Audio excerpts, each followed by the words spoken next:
So we'll go ahead then and actually jump into our content. For anyone who doesn't know me, my name is Jane Hammond. I am an assistant professor at the University Libraries. I'm the teaching and learning engagement librarian. My email is hammonds.73@osu.edu. Please feel free to go ahead and email me anytime after the presentation if you have any questions, comments. I'm always happy to talk more about information literacy and related concepts. So please go ahead and send me an email. Today, we're going to be looking at the Transparency in Learning and Teaching Framework, or TILT. We're going to think about TILT as a strategy for equitable teaching. We're going to consider TILT in the context of information literacy and think about how we can use TILT to clarify our expectations for research or inquiry-based assignments. Please do check that you're muted. You can put any questions or comments in the chat as we're going through. I will pause periodically to check that. So we'll have some chat activities and some poll activities, but no breakout rooms, so don't worry about that. Again, if you would like to access the handout for the presentation, I'll put that link in the chat again. And then if you go use that link, that should take you to the handout that will have all of the other links to resources for the presentation there. And then I will again send everyone an email afterwards as well with links to everything. So don't worry that you need to be writing things down or looking at up links. I will make sure that everything gets sent to you after the presentation as well.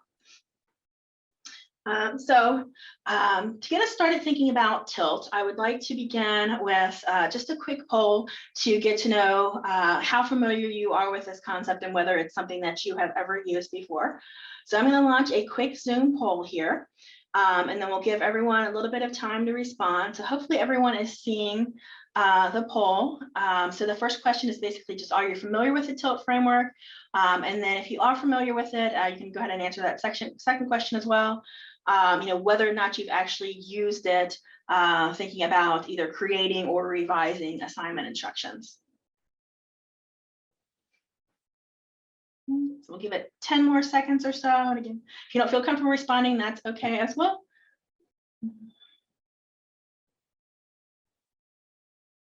So it looks like the majority of folks have responded. So I'm going to go ahead and end the poll and share the results. So hopefully everyone should be able to see the results. So we have a few folks who are at least somewhat familiar with the TILT framework, but it looks like the majority of folks are not really familiar with it at all. And then we have a couple folks who have used it before, but again, the majority of folks who have not used it. So that's wonderful. Hopefully we'll find this a really helpful, for most of you, introduction to this topic. So I'm going to go ahead and stop sharing now. Go ahead. So to get us started thinking about TILT, I have just a really quick little sort of thought activity I wanted to get us started with.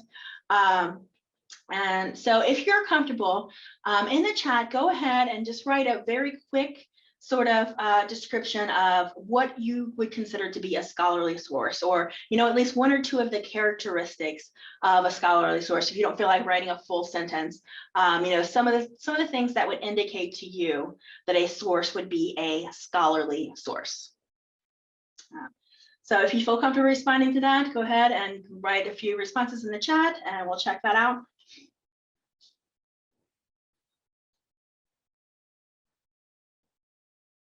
All right, so some of the responses that are coming in, Kate shared peer-reviewed, Elizabeth shared published and peer-reviewed, Elizabeth Lang shared written by experts for other experts, Ashley shared a source that has been peer-reviewed by experts in the field and published in a credible venue, Kate shared literature review, Corey meeting expectations within the field, John shared peer-reviewed and published. So we have a lot of different responses. Research, wonderful. So you can see a lot of themes very connected. So several people mentioned peer-reviewed in their responses. A few folks mentioned published in their responses. A few folks mentioned written by experts or established folks in the field, credible, reviewed by experts in the field. So fairly quickly there we were able to come together and we all have a fairly based on the responses, we all have a fairly good idea of, understanding of what a scholarly source is. And if we were given examples of scholarly sources, we would probably be able to look at 4 or 5 different sources and very quickly kind of point out, yeah, I think those 2 are scholarly and those are not, because we are familiar with those. We've used those in our own work, in our research.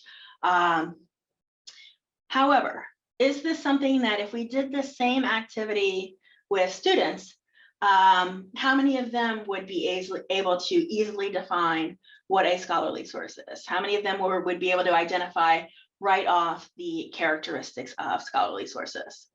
Well, some of us probably have an idea of that based on our own experience working with students. And there's been an interesting research study looking at this topic. And the results of this study, and granted, it's a limited population, but the results from this particular study by Schaub and her colleagues indicate that they found about 40% of the students that they participated in their study were unable to define peer review. About 45% were unable to define journal, and about 60% were unable to define scholarly. Right.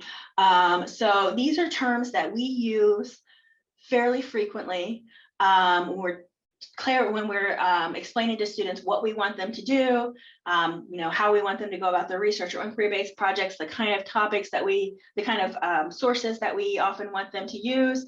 We tend to use these terms a lot, but they may be terms that, although we have a fairly good understanding of what we mean, that is not always coming clear to our students. They may not have that same understanding of these terms. So another part of this study looked at about 100 different syllabi at their institution and tried to look at all of the different ways that professors define basically the same thing in their syllabi. And so you can see my lights just went out for some reason. Hopefully you all can still see me fairly well. You can see all of these different terms that they found where instructors are basically just describing the same thing, but using a variety of different language. And, for us, if we look at these, the difference between most of these terms is going to be fairly minor. We recognize these as all referring to the same kind of source, but our students really going to have that same understanding. All right, so this is where we get into this idea of, we may think that we're being very clear with the expectations that we have for students, but it might not always be the case that we are. And so that's where we get into how we can use the TILT framework as a way to really think about making sure that we're being very clear with our expectations. Okay. So I'll go ahead and take a pause there. Let's see, there's a comment in the chat. So Kate makes me wonder why scholarly resources are not taught in high school. That's a really great question. I actually just read an article the other day, looking at high school librarians, and they say that they are teaching these things. They're trying to teach these things, but for some reason, some of it's just not transferring over for students. And of course, one thing to keep in mind is that with budget cuts, so many school districts have completely lost their librarians at all. So unfortunately, in a lot of cases, students are coming from a background where they haven't had a librarian and maybe haven't really encountered research at all, which is definitely difficult. Yeah. Okay, so what are we talking about when we talk about the Transparency in Learning and Teaching framework? So this was developed out of some different research studies that were conducted by Marianne Winklemas and some of her colleagues. She's the name I think that's most associated with this project, but there have definitely been other people that have been involved in this as well. So what exactly is TILT? Basically, this is a description that they give in one of their articles, and they describe TILT as a teaching intervention. And what's really valuable, what I find really valuable about TILT is that the research that they've done indicates that using this framework is especially relevant or especially valuable for students that may not have the background coming into higher education that would immediately allow them to be successful. So first generation, low income, underrepresented college students, it's been shown through several different research studies that using this TILT model or process can help those students to be able to more effectively engage in the assignments that they have and the work that they're expected to do at the college level. So basically the background of TILT is this recognition, basically what we've been talking about, and that Kate's question points to really well, is that there's going to be some students that start college already familiar with a lot of the expectations for how they should act, for the things that they're supposed to do, for the processes involved and writing a paper or doing research, or just more generally familiar with the expectations for an academic, a higher education environment. They have had parents that went to college and can give them advice about, what a college experience is like. They have older siblings that have been in college. They've been on college campuses themselves. And they've had, teachers and librarians in their high schools that have been preparing them to be able to come in and start participating in this environment in ways that are more effective than other students. Some students may not have that same background. And so those students come in, and as they say here, right, they face this immediate barrier. It's not that these students are not capable, right? It's that they don't have this same background or the same foundation that's going to let them immediately understand how they are supposed to act and what they are supposed to do, and the types of resources that are available to them as a college student. Okay. So this is the background of TILT, thinking about these inequitable situations that students often come in with, and what is something that we can do as instructors to change the way that we teach, to change the way that we convey our expectations to students that would help to put everyone on a more even ground. So as I mentioned, there's been several different research studies done related to TILT, and they found that when they use this model, it has helped lower income or first generation or underrepresented students in several different ways. And they specifically point out academic confidence, the sense of belonging, and awareness of their improved mastery. So what exactly is this framework? Right. Basically, it's on the surface very simple. It's whenever we give any type of assignment or instructions to students, that we very clearly and specifically lay out the purpose, the task, and the criteria for that assignment. And I know that a lot of folks are saying, I already do that. I give very detailed assignment instructions. And many of us do. We work hard on our assignment instructions to try to make sure that they're as clear as possible. But what TILT does is gives us some really specific things that we can look for, and specific ways that we can include information that might help that information become a little bit more clear to students. So laying out things in a certain way, thinking very carefully about where we put things in our assignment instructions, what specific things we point to. That if we follow this process and kind of use this as a guide to help us and how we are sharing our expectations for students, that we can be more clear. So put a link on here. There's a transparent assignment template, and that link is also on the worksheet, the handout that I gave you all, where it goes through and kind of looks at the different parts of what this process is. And we're going to go through each of these steps really quickly as well. Just want to take a pause here to take a look at the chat before we jump in and look at each section. So Kate asked, is TILT synonymous with the concept of scaffolding? Yes, definitely. Absolutely.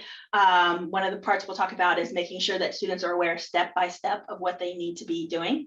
And then providing examples, rubrics, absolutely. That is definitely part of TILT as well. Yes. Right, so we'll go ahead and take a look at each of these sections. So the first one is purpose.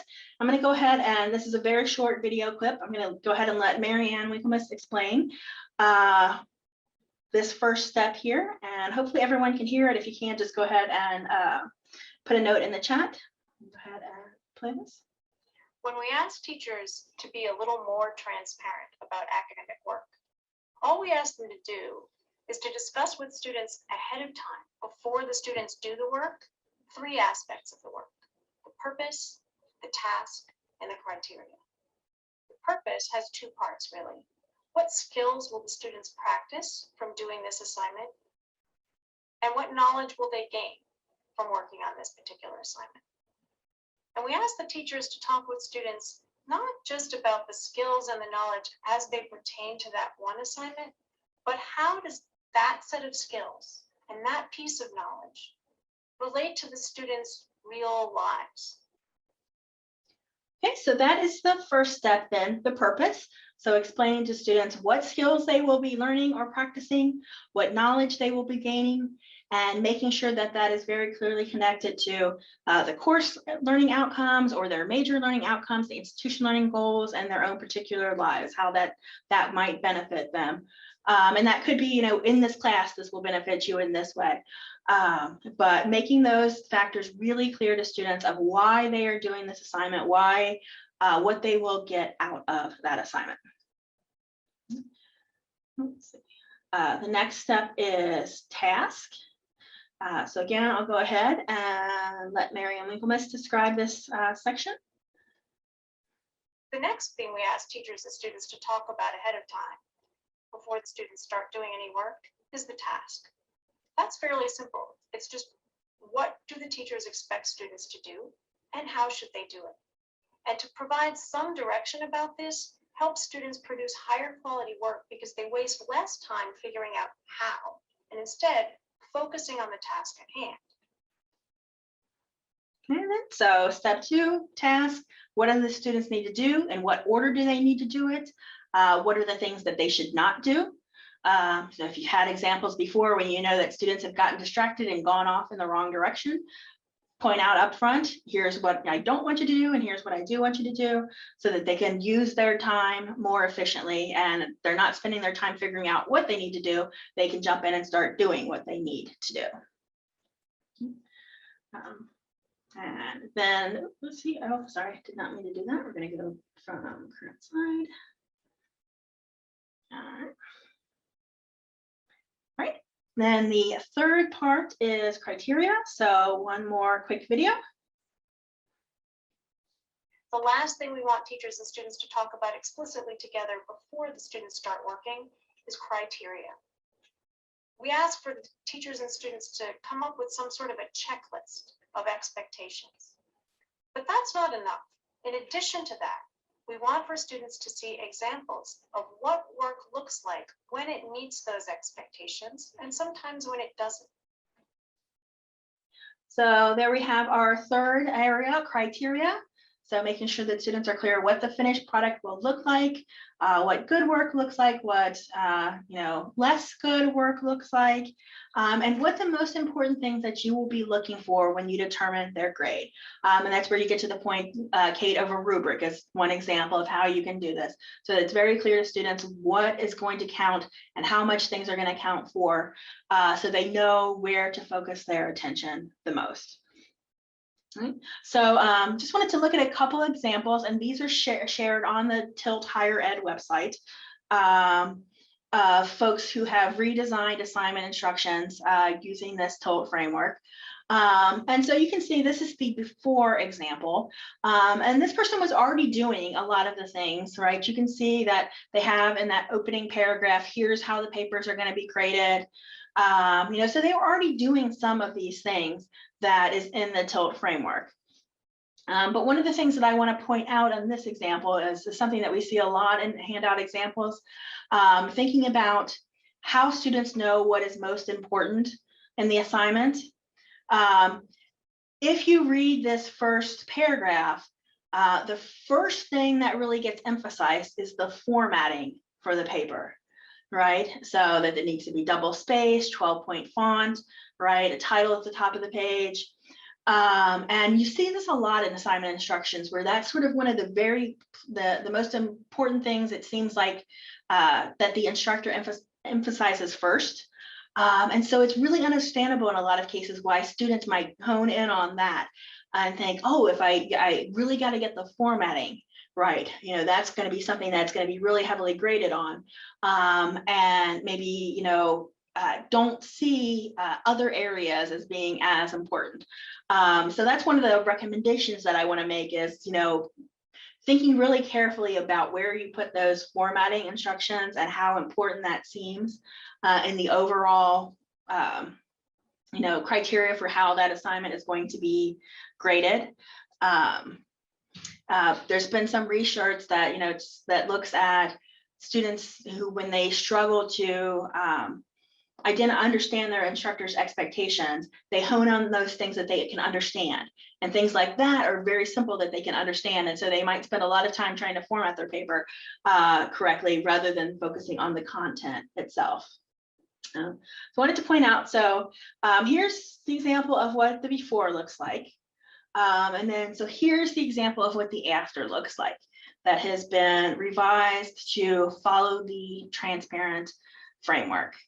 So a couple of changes that you notice right away. So that formatting information that has been moved to the end, that's no longer basically the first thing that students see. So they have, they're very clear the purpose of this activity is for this. In the second line, one of the things I want to point out, the instructor says you will do a metacognitive activity, and then in parentheses explains what that means. So recognizing that the term metacognitive might be something that students are not really familiar with. So it gives them a little bit more context for that. It explains that they're going to be using this again later in the semester. Okay. And then for the task, you can very clearly, here's 1, 2, 3, 4, laying out what they need to be doing at that time. So basically the same information as in the previous one, but just laid out in a way that for students might be a little bit more accessible, so that they understand what they're doing and what, why they're doing it. So now that we've had a chance to take a look at the overall TILT framework, I wanted to pause here for a second to see if anyone has any initial thoughts related to what they could see as the value that TILT might bring, or folks have questions about the TILT framework. And if anyone has used TILT, a couple of folks indicated that they had, whether or not you think it has resulted in improved student performance. So if anyone feels comfortable sharing, you can go ahead and put your response in the chat. Or if you'd like to unmute yourself, you could also share that way as well. So I'll pause here for questions, comments, and thoughts.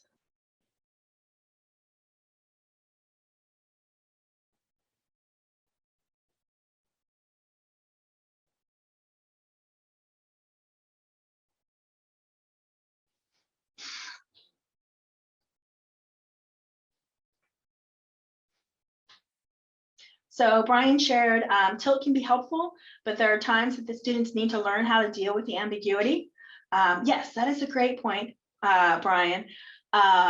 Sometimes dealing with that is the purpose of the assignment, kind of working their way through that. And one of the things that they actually mentioned and one of the TILT handouts is if there's a reason why you can't be as clear, if it's part of the assignment that they need to work things out on their own, that you can at least put in there somewhere that you are likely to feel uncomfortable in this assignment. You may not know where to go, and that's to be expected. So that even if that is part of that assignment, and obviously, yeah, there are many reasons why you might want them to be uncomfortable and work their way through, just letting them know that that's part of the process and that's expected can be valuable to students, I think. So Kate shared, seems like would be more effective if all instructors gave assignments using this approach. Yeah, that's definitely what I think that the TILT folks want to do, is to make sure that instructors are using this format and using it consistently across the board. Coming up with a thesis for a paper is uncomfortable, definitely, absolutely. And I think that's perfectly fine. to say, you're going to do this process, and, you need to recognize that you're not going to get it right the first time. You're going to have to take some time to think about it, and you might, have to revise and revisit what you've come up with.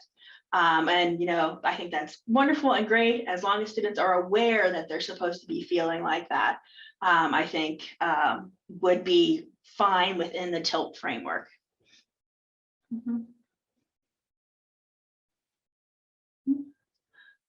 So let me check the time here. Other thoughts or questions related to the TILT framework in general? And the next part, we're going to think more specifically about TILT in relation to information literacy and research assignments.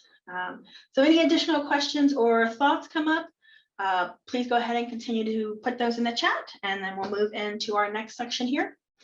So how do we connect TILT to information literacy? I do want to take a pause really quickly. I know many of you have heard this before, but just in case, just to give this definition of information literacy as this set of integrated abilities, including the reflective discovery of information, the understanding of how information is produced and valued, and the use of information and creating new knowledge. So this is the definition of information literacy that comes from the Framework for Information Literacy for Higher Education, which presents a more conceptual view of information literacy than has been present in the past. So we really think about information literacy not just in terms of skills, but also in terms of understandings and kind of shared knowledge practices across experienced researchers. So what the Framework for Information Literacy tries to do is to identify some of the core concepts or assumptions that sort of guide experienced researchers, or that are common to experienced researchers that may not be apparent to students. So they identify 6 core information literacy concepts that guide many of our expectations for research or inquiry-based assignments. So example, authority is constructed and contextual. So we've already talked a little bit about scholarly sources and what those look like. That most instructors are going to have a fairly similar understanding of what a scholarly source is. And obviously there's going to be some disciplinary differences, but most experienced researchers are going to have this understanding of what scholarly sources look like. And they're also going to understand why peer-reviewed or scholarly sources are considered more authoritative than others, right? Because we have this shared understanding of the peer review process. We know what's involved in that. And so we recognize that some sources are considered more authoritative than other sources. Some sources are more appropriate to use than other sources within the particular context of higher education. Some sources are going to be more valued than others because of that peer review process, for example. So these are some of these core concepts that are shared across researchers, across disciplines. And so what the framework tries to highlight these shared core concepts. So how does this then connect when we think about TILT? So one of my colleagues, Amanda Folk, has written an article where she talks about this idea of information literacy being academic cultural capital. And so this goes back to what we talked about at the beginning with TILT. Some students are going to come in with those experiences, with that those competencies that allow them to be able to more immediately start engaging in research or inquiry-based assignments, or have an understanding of sort of the expectations that we have for research or inquiry-based assignments. Some students are going to have that background, and some students are not. What the framework does, as Amanda indicates here, is a lot of those core concepts that are driving our expectations, our understanding of scholarship as an ongoing conversation, our understanding of research as a process of inquiry, our understanding that some sources are more authoritative than others. These are going to be hidden for some students. They're going to remain tacit for students. And it's maybe more likely that those students that come from backgrounds that are not as privileged, they will not have an understanding of those expectations. So they might be perceived as being, not as competent as other students, because they don't have that same background sort of foundation to build on. So to give an example of this, imagine that this was a freshman history course, and students had to, this is the task that students were given. They were asked to identify a relevant research question. They had to look at the perspective of 4 or 5 different scholars related to their question, and then develop an argument and provide appropriate attributions. What are some of the things that good, in quotation mark, good students would know that would help them to immediately start to perform on this assignment that other students might not know? So if you have any ideas on that, you can put your response in the chat. What would a good student already know that would allow them to be successful on this assignment that other students might not know yet?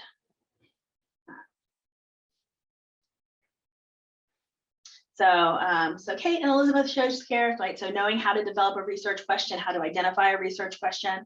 Yep, absolutely. What qualifies as a relevant research question? Understanding what qualifies as a scholar. I think that's a great point, Kate. We use that term scholar a lot, and I don't know if students are always understanding what we mean when we say that. Right? Yeah, absolutely, great. How to find scholarly perspectives, knowledge of reputable historians, absolutely. So those are great responses. Let's see what else came in. What are appropriate attributions? Absolutely.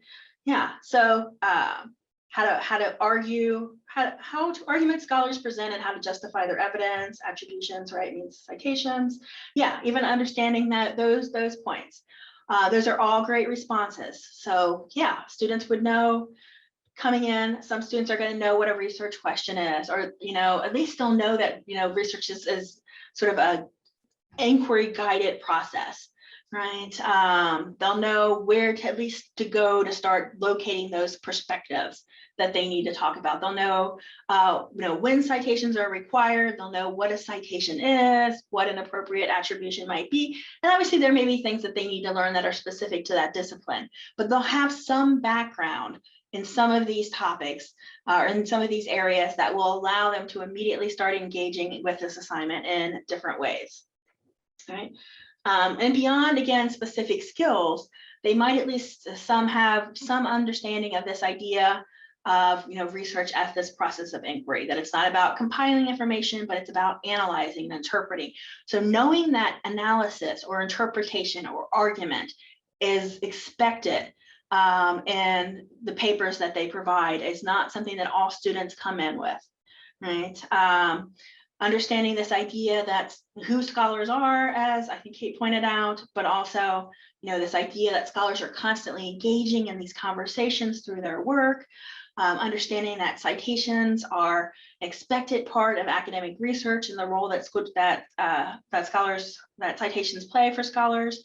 And not every student obviously is going to understand every single aspect of these, but some students are going to come in with a little bit more, as Amanda described, cultural capital that would allow them to understand these expectations, or at least know where to go to get information that would help them understand those expectations. All right. So then if we think about that and connecting that with TILT, TILT is a model that requires you to use this model. You have to think about, how clear you're being with your own expectations. You have to identify where you might have blind spots, where maybe you're not explaining things as clearly as you could be. And so TILT is a model that can help to create a more equitable learning situation for students, because it requires us to do that and really think carefully about why we're having students do something, what we exactly want them to do, and the process that they need to follow. So pause here. Yep. And just wanted to give everyone a chance to, here's a time when you can ask questions if you have any questions, but also if you have any other ideas or of things that you think are tacit sort of expectations related to research or inquiry-based assignments that that we might have that maybe students are not aware of. So we'll pause here and we'll let any comments, thoughts, questions in the chat before we move on to thinking, about how we might use this as we are designing and redesigning our assignments. Literature review, yes, that is definitely something that I think a lot of students struggle with, the concept of a literature review. That goes back to the scholarship as conversation, research as inquiry, all of those concepts. So writing a paper versus doing a video or a podcast, a tacit expectation. That's a great point, Kate, and I think that is. I think this recognition that there are certain types of formats that are generally going to be expected. And yeah, I think our students may be more comfortable doing a video response or doing a podcast, and tends to still be in most of higher education that a written response is going to be what is expected. And so students may not come in really thinking of that. I know every time when our discussion board posts, every time we give students a chance to either use written or video, we always have a good number of students who do video responses and seem to really like that. So they may, that's something that they may be more comfortable with in doing a written response. Great. So moving forward to think about how we can use TILT as we are thinking about our research and inquiry-based assignments and kind of connecting it specifically to information literacy. So thinking about the purpose, that first category, this is where I think it can be really helpful for us to take that step back and think about what are the expectations that we have that are driving this assignment that we may not be sharing for students. This expectation that students are going to engage with the scholarly literature on a topic, or that they're going to, ask a question, and that question may not have one right answer, but that we're expecting them to make some sort of argument or interpretation. So thinking clearly about what those underlying core concepts are that are driving what our expectations, and then making those explicitly clear, right? In this assignment, you are expected to, engage with existing research on this topic. So if you wanted to think more about that, there is on the Teaching and Learning Resource Center site, and this link is on the handout that I gave you as well. There's an information literacy guide there that looks at all of the 6 core concepts and identifies some of the associated skills and practices for those that can be really helpful for thinking about what are some of the expectations I have that might be tacit that I need to clarify a little bit more for students. And very similar, as we think about what are our assumptions that we have, as we look at our assignment instructions, what are we assuming that students already know that they might not know? So as we're thinking about the purpose of our assignment and what we're expecting them to do, I have this under purpose, but it really could go purpose and task as well. So what assumptions are we making about the knowledge that students are already coming in with? That may be creating barriers for our students because we've skipped a step in explaining something that they need to do, assuming that they already know that they needed to do this thing. And obviously not maliciously doing that, but just because we are so used to doing research that it's become second nature to us that we don't have to think about our process. And so we may not be clarifying everything for students. And then one thing, as pointed out, as we talked about earlier, a lot of the terms that we use very casually are terms that students may not understand. And so in our assignment instructions, as we're thinking about, again, I have this as purpose, but it could really go purpose, task, criteria as well. Thinking about the terms that we are using and whether or not we're being really clear. In terms like peer review, obviously can have multiple meanings. Students may be more used to the idea of peer review in terms of, assignments where they set and review the work of their peers in the classroom, and not have the understanding of peer review in terms of thinking about, the scholarly publishing process. Journal is another one that, of course, that it can have multiple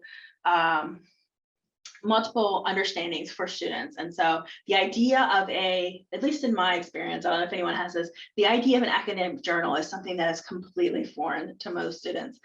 They've never seen a print journal. They just see disconnected articles. And so they never really get this idea, a lot of students, that these articles are brought together in some kind of container. That's at least been my experience. I don't know about other folks. So if we're really clear in defining the terms that we are using. And then also the information literacy skills that students are gaining. I think sometimes instructors might, in this, you're going to gain knowledge of this process in the field, or, you're going to gain knowledge of scholarship in this field, but also letting them know the specific information literacy skills that they're gaining as well. So you're getting practice learning how to use citations the way that scholars do in the field. You're getting practice learning how to use the types of search tools that scholars use in this field. So laying out those information literacy skills that they're learning very clearly as part of that purpose. In our classes that we teach, we always send students at the end of the week, like a little line, like a resume builder, we call it, where it says, based on the assignments that you did this week, you could now put this on your resume, that I'm familiar with, using this kind of tool or something like that. So just making that clear, sort of what information literacy skills that the students are gaining as they're going through. For tasks, I think it's really important when we can to be as specific as possible about the steps of the research process that students need to take. And again, this is something that's often become so familiar to us that we can skip steps. But students may need that sort of step-by-step guidance of this is where you go to get started. This is what database you use. First you need to do a search, then you need to review articles. And so the research process is really complicated, as our image shows here that we created. And so students may need some step-by-step guidance on how to go through and sort of make it through this very complex process. And then criteria. So again, as we talked about, being really specific about what skills that they will be incorporated into the evaluation, or what information literacy concepts you will be looking for as part of the evaluation. So an example that I had with this one is, a lot of times, the criteria will be that they need to cite 5 scholarly sources, for example. Maybe they need some additional information, not only the fact that they have to cite those sources, but how they're expected to use those sources. I know that we've probably all seen papers where students have the required number of citations, but they really only refer to 1 or 2 of those citations, and the other ones are just kind of thrown in there and not really used. So, making it clear that part of the evaluation is not just having the right number of sources, but how they're going to use those sources. And then again, providing an example of correct work that students can review and discuss. And so I've got some different assignments that I'm going to talk about in a second, or activities that could help with some of these areas. But I wanted to pause really quickly just to see if there are any questions. And we'll move into the last few minutes of the presentation.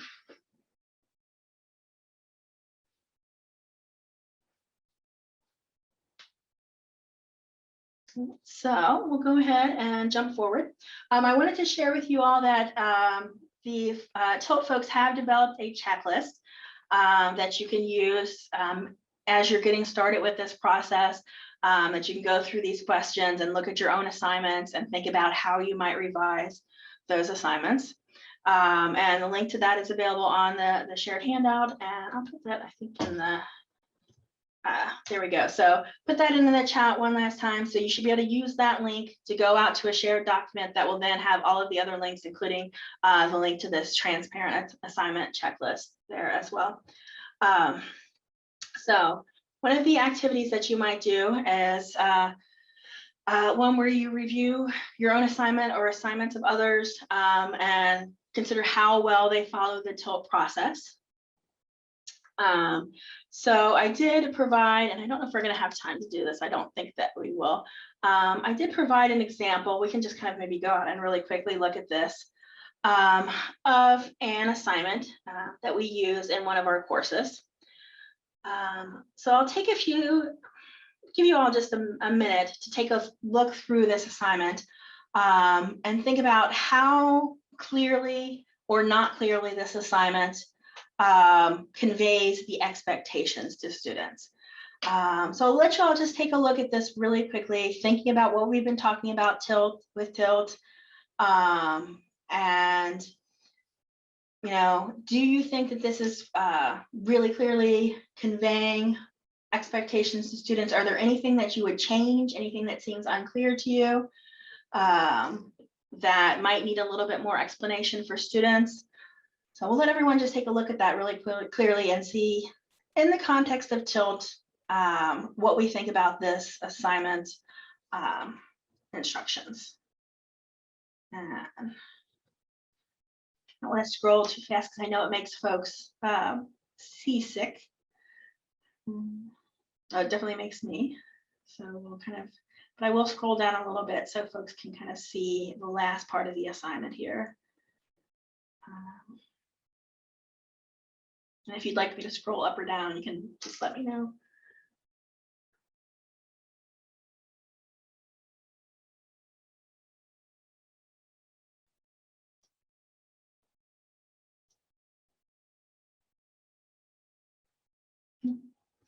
So Corey asked, is there an assignment name at the top of the document? That's a great point.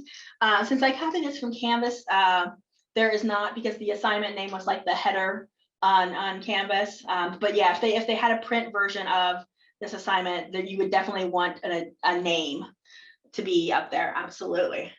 So they understand what they're doing. So it's actually, the assignment title is the information cycle. Depicting the information cycle is the assignment title.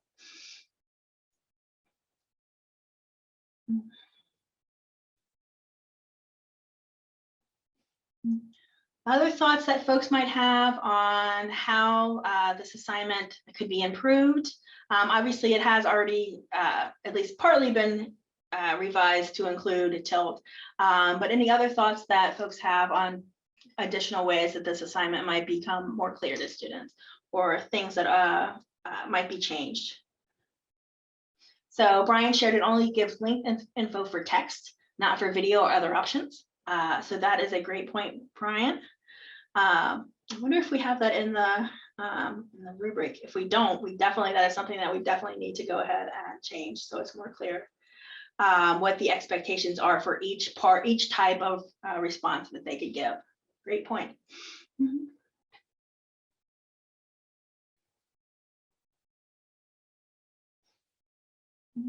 So we'll go ahead and go back to the presentation, but this is an example of an activity that you could do. I don't know why it's popping up with the R at the bottom. Let's try to back.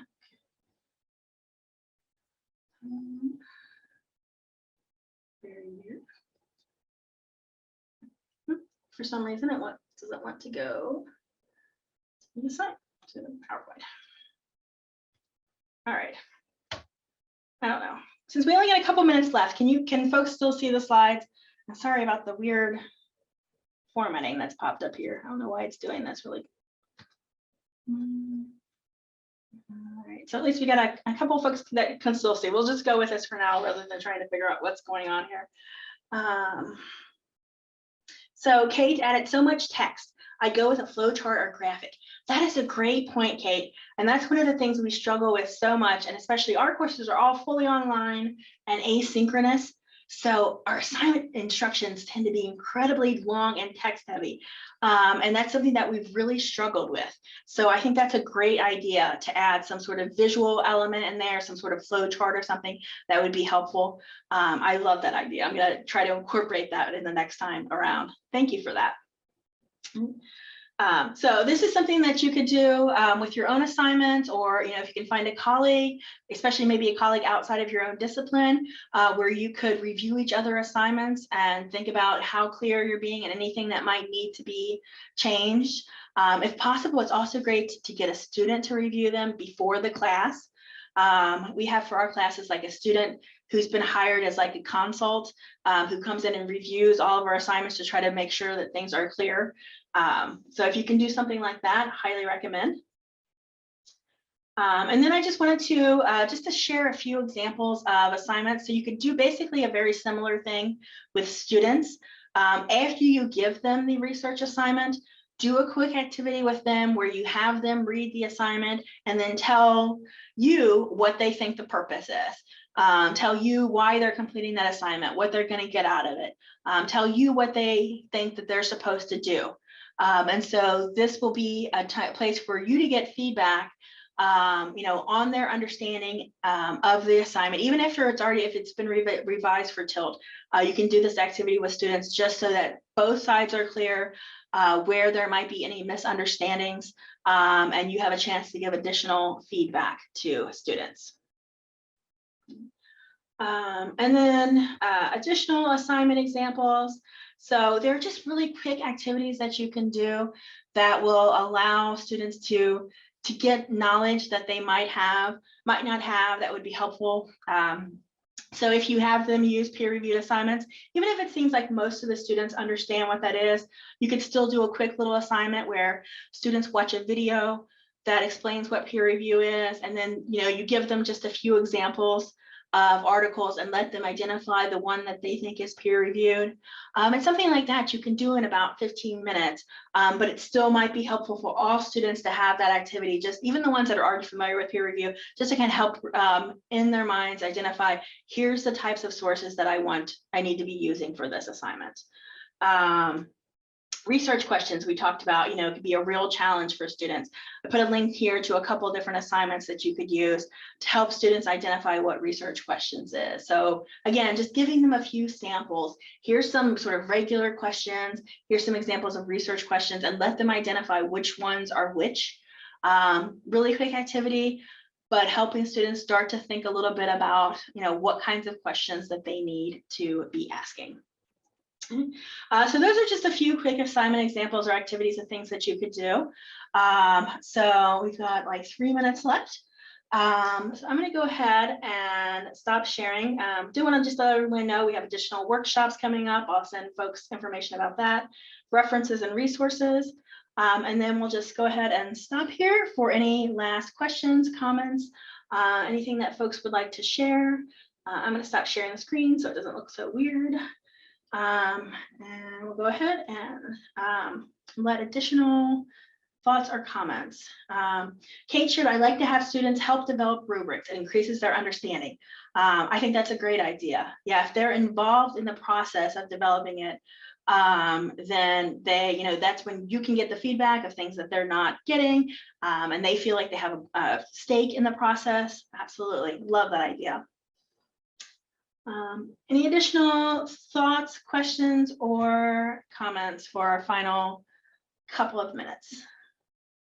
And you can feel free to unmute if you would like to do that, or use the chat, or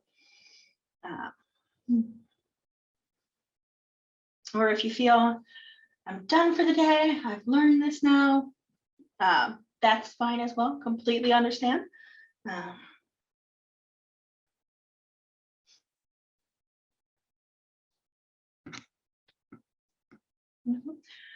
So if you do have any additional questions, comments, thoughts, please feel free to go ahead and email me. I'll put my email in the chat one more time, just in case folks. So I'm hammonds.73. You can go ahead and send me that email, and I hope everyone has a fantastic afternoon. Thank you all so much for being here today. Hope you found it helpful. Thank you, Brian. Thanks, Elizabeth. Thanks, Corey. Thanks, John.